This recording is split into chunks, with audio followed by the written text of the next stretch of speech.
Here we're going to describe the basis which is commonly used to describe the properties of periodic solids. And this is the plane wave basis. Okay, first, for that, we have to take into account that quantum equations do have the periodicity of the solid. Particularly, they do have the translational symmetry of the solid. So we can apply Bloch's theorem to the quantum equations.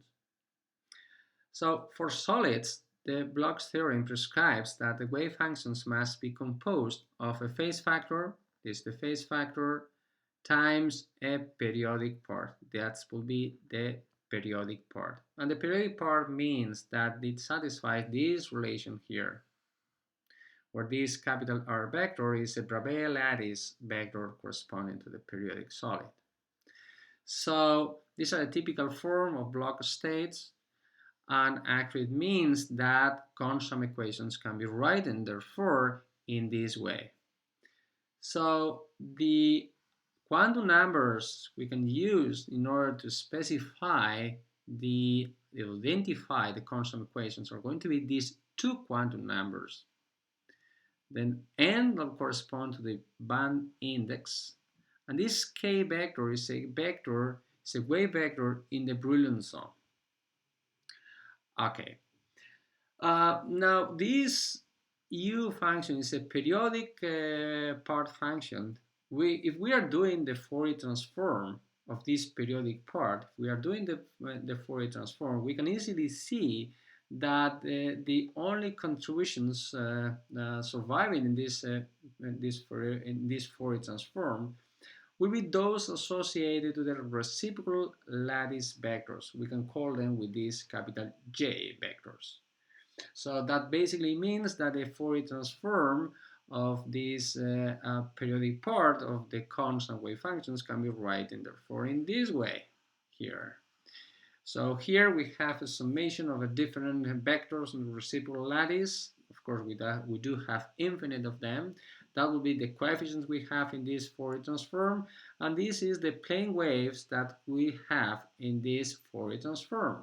Okay, as you can see here, they are only just plane waves with k vector corresponding to the reciprocal lattice vectors. And besides that, we also have a factor here in these plane waves, which is the square root of omega, where omega is the lattice primitive cell volume. And this is done because the definition of the Fourier transform is done in the way that the integration of real space is not done the whole volume, but it's done just on the primitive cell volume. And so this is just the normalization factor arising from that. So the plane waves we do have here, they are orthonormal plane waves. So using that orthonormal plane waves, it defines this is a plane wave basis set here with just j vectors corresponding to our reciprocal lattice vectors that can be considered, this basis can be considered in order to describe just the periodic part of the constant wave function. But besides that, we also have this phase factor here. So what we are going to do with this phase factor here? So what we are going to do is we are going to insert this phase factor here in this plane wave basis we do have. So it means that the phase will have for these plane waves, instead of being just j times j dot r, it will be j plus k dot r, as we'll see next. Okay, the phase factor therefore can be incorporated in the definition of a basis function here, which in this way. So as we have said before, then considering that if we are incorporating this phase factor in the plane waves we just used in order to describe the periodic part of the constant equations, if we are doing that, we can write therefore the whole constant wave function in this way, where now the bases we do have here are these ones. As you can see here, they are incorporating this k dependence in the basis set. That's why we are writing the basis set as with a k dependence, because they do depend on this k vector. But doing that way, of course, as we are saying now, these basis functions are going to depend.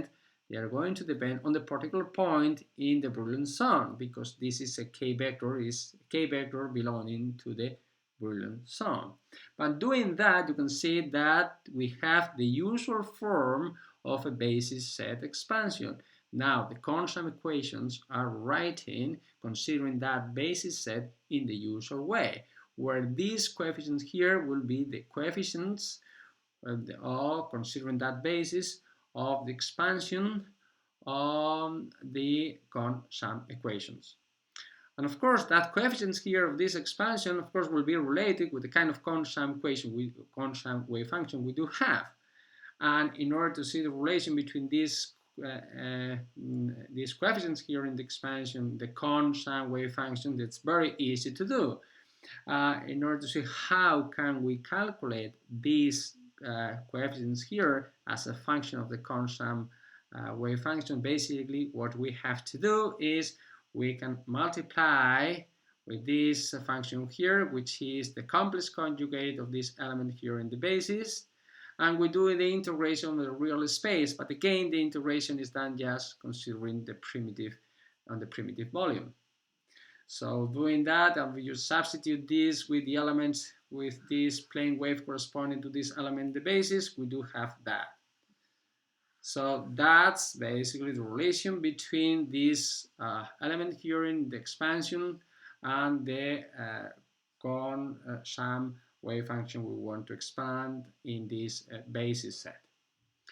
So here we have just described the kind of plane wave basis set, which is this one here, which is the one which is commonly used in order to describe the constant equations for periodic solids.